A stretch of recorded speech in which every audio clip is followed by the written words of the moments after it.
El día de hoy conoceremos qué son las fisiopatologías, cuáles son las más comunes y en específico hablaremos sobre la diabetes de la mano del maestro Jonathan Torres, médico general y especialista en medicina del deporte. Vamos a ver.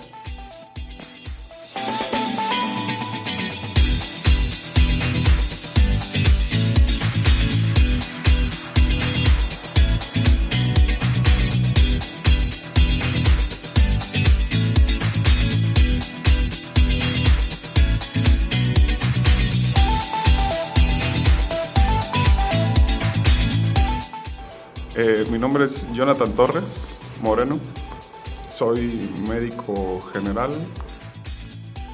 Conozcamos de qué trata la asignatura de fisiopatologías. Es una materia, es una asignatura que habla del funcionamiento y de cómo es que las enfermedades suceden, tal cual. La forma fisiológica de cómo llegan a pasar las enfermedades, la explicación a esto. Veamos qué sucede en la fase inicial de la diabetes. Pues bueno, la diabetes mellitus, ya sea tipo 1 o tipo 2, una es totalmente autoinmune, el cuerpo la produce, por así llamarlo, y la otra pues es una enfermedad adquirida.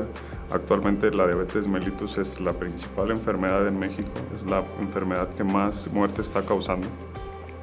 Y en su fase inicial en nuestro medio, la diabetes mellitus es provocada en un grado por una carga genética, de forma hereditaria, que el papá o la mamá lo tengan, y la otra es el factor que la desencadena, ya sea los malos hábitos alimenticios, la falta de la realización de alguna actividad física, de ejercicio para la salud. Y en la fase inicial, pues básicamente el paciente se ve atrapado en ciertos síntomas que son los que lo llevan al consultorio para hacer el diagnóstico. Cuando la diabetes es hereditaria, ¿existe alguna forma de prevenirla?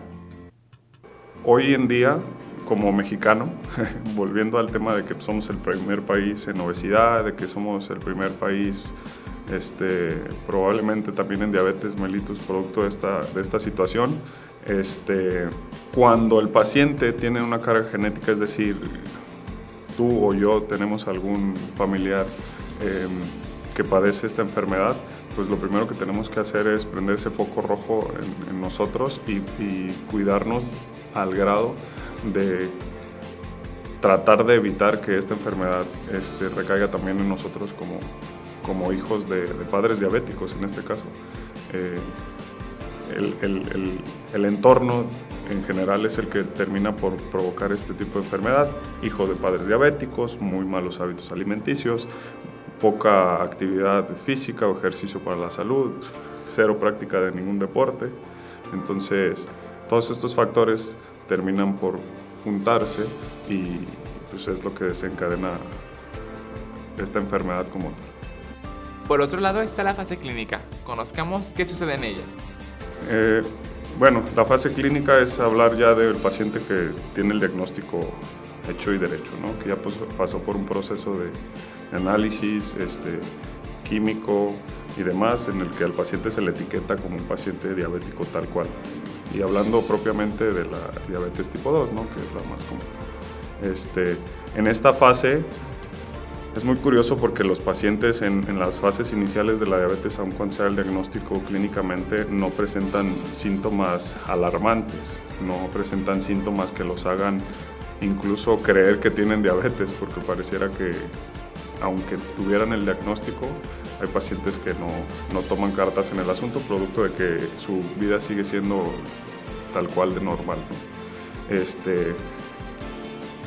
Existe algunos síntomas que pueden orientarte a decir probablemente tenga diabetes o soy diabético, como el aumento en el número de micciones, del número de veces que va a orinar el paciente, el aumento en el apetito, la resequedad de boca. Obviamente todos estos factores pueden orientar un poco hacia el diagnóstico, pero son síntomas en etapas tempranas de la diabetes, que a lo mejor podríamos pensar son síntomas no son tan mortales como pudiera ser otros. Lo grave viene cuando el paciente tiene esta enfermedad durante mucho tiempo y que además se descuidó en sus tratamientos, ya sean médicos o por otro lado nunca hizo ninguna actividad física, realmente no se ocupó de su enfermedad y al pasar de los años empiezan las complicaciones ya sea de tipo vasculares o nerviosas. Complicaciones como lo que llaman o lo llamado el pie diabético, complicaciones como algunos problemas de tipo vascular en miembros inferiores. Ese tipo de problemas vasculares también afectan la vasculatura ocular y el paciente empieza a disminuir su rango visual. Entonces este conjunto de complicaciones de complicaciones a largo plazo son las que están afectando a nuestro sistema de salud en general. O sea, hoy en día la diabetes, reitero, es la enfermedad con más incidencia en nuestro país y eso por lo tanto también está dando un montón de complicaciones muy importantes. La diabetes es una de las enfermedades más concurridas en México. Quédate a ver cómo culmina esta cápsula.